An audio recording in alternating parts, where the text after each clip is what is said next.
Si te apasiona la historia y quieres descubrir los secretos que no aparecen en los libros de texto, suscríbete y activa la campanita para no perderte ninguno de nuestros episodios.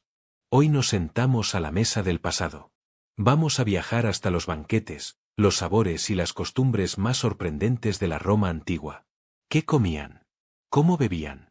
¿Qué rituales acompañaban las comidas? Y, lo más importante, ¿qué prácticas tan extrañas llegaban a considerarse normales en una cena romana de lujo? Abróchate el cinturón, esto no es un simple repaso gastronómico, es un viaje sensorial por la comida del imperio. En la Roma antigua, la mesa era mucho más que un lugar para saciar el hambre. Comer era un acto social, político y simbólico. Un banquete bien organizado podía abrir puertas, sellar alianzas y cambiar carreras. Imagina la casa de un senador, un atrio amplio, un peristilo con fuentes, y el triclinium, la sala de banquetes, preparada como un escenario. Los invitados no se limitaban a ingerir alimentos, interpretaban papeles. Cada gesto, cada plato, cada copa servía para demostrar estatus, cultura y poder. Los anfitriones competían por superar las expectativas. No bastaba con servir buenas viandas, había que impresionar con rarezas, con presentaciones espectaculares y con una puesta en escena que combinara comida, música, poesía y espectáculos. Para un romano influyente, el banquete era una herramienta de prestigio. Quien controlaba la mesa, controlaba en parte la conversación pública. La jornada alimentaria romana se articulaba en torno a 3 momentos: gentaculum o desayuno temprano, prandium a mediodía y cena por la tarde-noche. El desayuno era ligero, pan, queso, a veces higos o dátiles. El almuerzo era práctico, frecuentemente sobras o algo rápido. La cena, sin embargo, era el acto principal.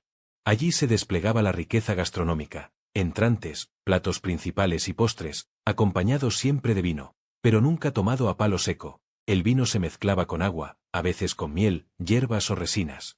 Para las clases trabajadoras, la comida era más austera: pulso pultes, una papilla de cereales, pan de cebada y legumbres. Los thermopolia, equivalentes a los actuales puestos de comida rápida, ofrecían guisos calientes y platos listos para llevar. Eran el alma culinaria de los barrios populares. En los banquetes de élite no se comía en sillas, se comía reclinando. El triclinium contaba con 3 lechos en forma de U sobre los cuales los comensales se acomodaban boca arriba, apoyando el codo izquierdo. Comer así era signo de ocio y privilegio. Quien se reclinaba tenía tiempo y estatus, quien servía, trabajaba. La disposición de los invitados obedecía a jerarquías. El lugar central del lecho izquierdo era el más honorable. La etiqueta marcaba también cuándo y cómo beber. El magister vivendi podía dictar el ritmo de los brindis, y el vino circulaba siguiendo reglas que marcaban la convivencia social. Comer y beber eran, por tanto, actos profundamente rituales y ordenados. El Imperio romano abarcaba territorios con productos muy variados. En la mesa romana se mezclaban alimentos procedentes de Egipto, Hispania, Galia, África del Norte y las costas del Mediterráneo. Cereales, aceite de oliva, vino, peces, carnes, frutas secas y especias componían un mapa de sabores que reflejaba el alcance imperial. Uno de los protagonistas indiscutibles era el garum, una salsa de pescado fermentada comparable, en su papel, a la salsa de soja en Asia. Se producía dejando pescado y sal al sol hasta que la mezcla fermentaba. Su aroma podía ser penetrante, incluso ofensivo para las narices modernas, pero su sabor era delicioso para los romanos y se usaba como potenciador en multitud de platos. También destacaban el de frutum, mosto de uva cocido, la miel como principal edulcorante y una gran variedad de legumbres, lentejas, garbanzos, habas.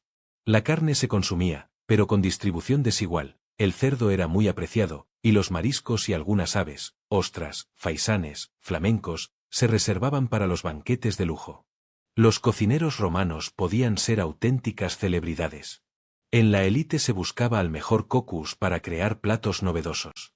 El recetario más famoso es el de Apicio, de Re Coquinaria, un compendio de recetas donde se mezclan técnicas y sabores que hoy nos parecen exóticos: salsas a base de garum, mezclas de miel y vinagre, cortes y rellenos elaboradísimos. Apicio narra fórmulas con pasos complejos: marinar, rellenar, rehogar, aromatizar con especias costosas. Muchas de estas técnicas son, en esencia, antepasadas de métodos culinarios actuales. La cocina romana era experimental y sofisticada. Incorporar especias de Oriente o combinar sabores dulces y salados eran prácticas habituales entre los de alto poder adquisitivo. La búsqueda de lo exótico llevó a platos que hoy asombrarían, y a veces, repugnarían. Se documentan banquetes donde se servían lenguas de flamenco, testículos de toro, cerebros y rellenos complicados de aves dentro de otras aves. Los anfitriones se esforzaban por sorprender, la rareza del ingrediente se traducía directamente en prestigio social. Además, se organizaron verdaderas competencias gastronómicas. Haber sido capaz de importar o preparar un manjar insólito equivalía a demostrar el acceso a rutas comerciales y riqueza. Esta carrera por la extravagancia alimentaria fue, según algunos cronistas, uno de los rasgos que llevaron a la decadencia en ciertos estratos de la sociedad romana. El vino regía la noche. Era omnipresente, pero su consumo estaba reglado, se diluía, se aromatizaba y se usaba como base para infinidad de mezclas. Dependiendo de la calidad, el vino era un indicador de estatus. Había caldos simples para la plebe y vinos más complejos y añejos para la aristocracia. El magister vivendi podía decidir quién bebía cuándo y cuánto. En ocasiones el alcohol era usado como prueba de resistencia o para elevar la atmósfera lúdica del banquete. Pero beber también podía ser peligroso. Excesos y corrupción moral fueron denunciados por satíricos y moralistas contemporáneos. Un banquete romano aspiraba a excitar todos los sentidos. La iluminación cuidada por lámparas de aceite, el perfume extendido por esclavos que esparcían aromas, la música de liras y flautas, y los recitados de poetas transformaban la cena en un espectáculo. En las veladas de más prestigio se incluían danzas, acróbatas y decoraciones vegetales que caían sobre las mesas. Todo ello contribuía a una sensación de festival permanente, donde la comida era la excusa para el deleite estético. No solo se comía, se vivía una representación. Los moralistas y satíricos romanos se hicieron eco de los excesos. Autores como Juvenal o Lucilio ridiculizaron la gula y la ostentación. Criticaban cómo el lujo en la mesa se volvía símbolo de corrupción y pérdida de valores. Relatos sobre invitados vomitando para retomar la comida o banquetes interminables se utilizaron como ejemplos de decadencia. Estas críticas ofrecen una visión complementaria. En Roma convivían el esplendor culinario y la denuncia pública de sus consecuencias sociales. Mientras los banquetes celebraban la opulencia, el promedio ciudadano dependía de panaderías, mercados y termopolia. Estos últimos funcionaban con grandes dolia, contenedores, repletos de guisos, sopas y conservas. Eran extremadamente populares porque muchos hogares no tenían instalaciones para cocinar. El pan, como ya mencionamos, era la base dietética. Los hornos trabajaban sin cesar y el pan se convertía en alimento, plato improvisado y moneda social. La función política del pan se materializaba en los repartos públicos en tiempos de crisis o festividad. Sin refrigeración moderna, las técnicas de conservación eran esenciales: salazón, ahumado, curado y azucarado con miel. También se usaba el vinagre y se cocinaban en grandes cantidades para su posterior conservación. Los hornos de cerámica y los braseros eran el centro de la cocina. Los utensilios de bronce y cerámica eran los más comunes. La higiene era variable. En las cocinas de élite se cuidaba más, pero en los puestos callejeros se repetían prácticas que hoy consideraríamos riesgosas. Aún así, la alimentación romana desarrolló soluciones ingeniosas para conservar y transportar alimentos a largas distancias. Comer tenía una dimensión religiosa. Antes de las comidas importantes se realizaban ofrendas a Lares y Penates, los dioses domésticos. El pater familias realizaba libaciones, compartía un poco del primer manjar con los dioses y luego iniciaba la comida. Rechazar una ofrenda podía verse como un agravio divino. Las comidas comunitarias reforzaban la identidad familiar y los lazos sociales. Incluso los banquetes políticos servían como rituales de integración o dominación. Las fuentes antiguas ofrecen relatos espectaculares. Nerón como gran anfitrión extravagante, o Vitello cuyo exceso se describe en términos casi mitológicos. Uno famoso cuenta banquetes con platillos tan numerosos que se hablaba de miles de porciones distintas. Algunas historias pueden estar infladas por la literatura satírica, pero apuntan a una realidad: el lujo extremo existió y dejó huella. La influencia romana no desapareció con el imperio. Legumbres, pan, aceite y vino permanecen como pilares de la dieta mediterránea.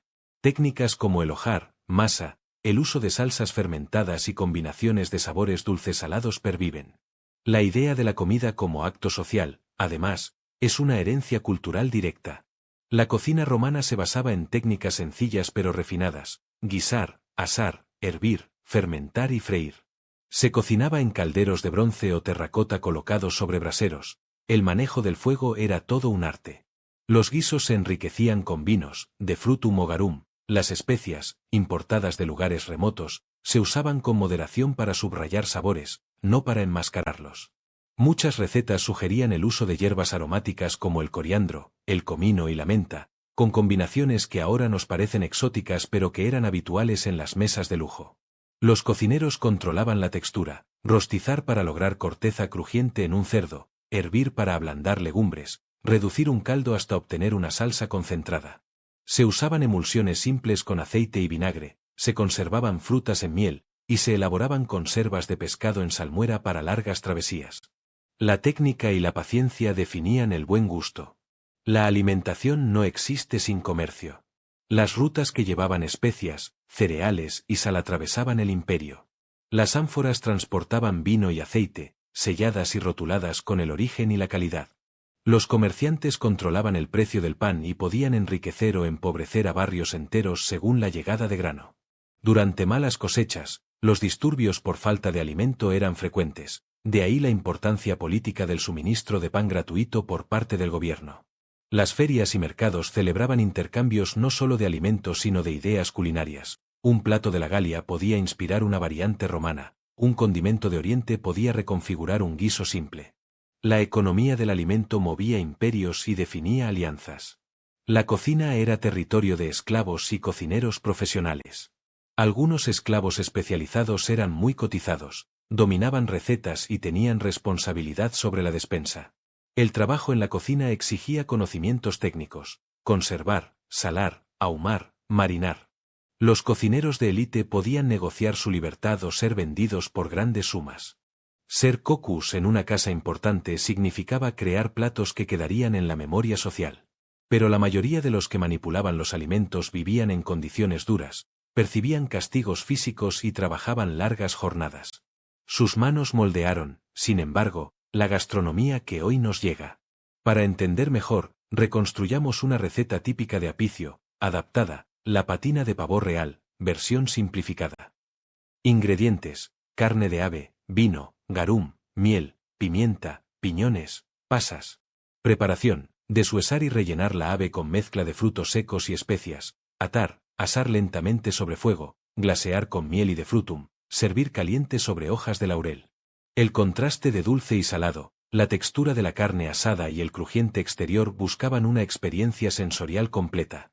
Recetas como esta muestran la combinación de técnicas y la intención de sorprender. Eran, además, demostraciones materiales de riqueza y acceso a ingredientes. Las estaciones marcaban la dieta.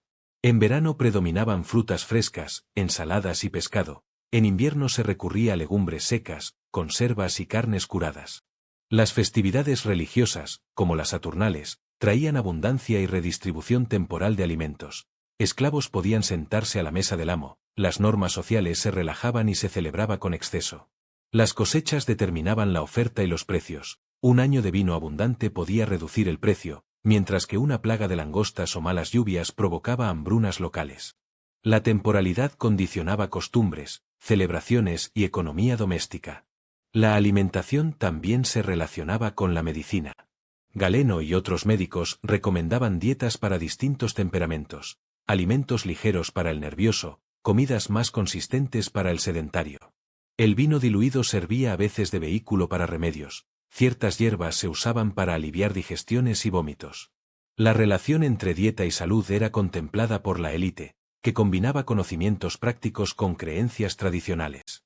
Cada provincia aportaba sabores: el norte ofrecía quesos y productos lácteos, Hispania, aceituna y aceite, Egipto, cereales y especies dulces, el oriente, especias y formas de preparación que se incorporaron a la cocina urbana romana.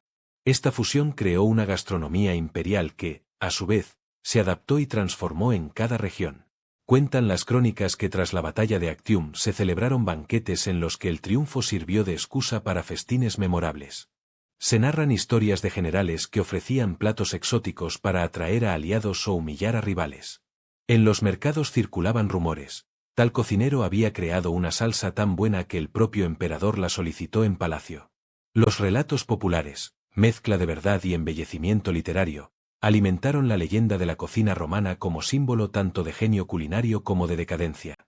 Si quieres experimentar en tu cocina moderna, sustituye garum por salsa de pescado asiática y miel por sirope de dátiles o miel natural, usa especias con moderación, prueba a combinar salado con dulce, y presenta los platos en raciones pequeñas, como los romanos, para recrear una experiencia de degustación.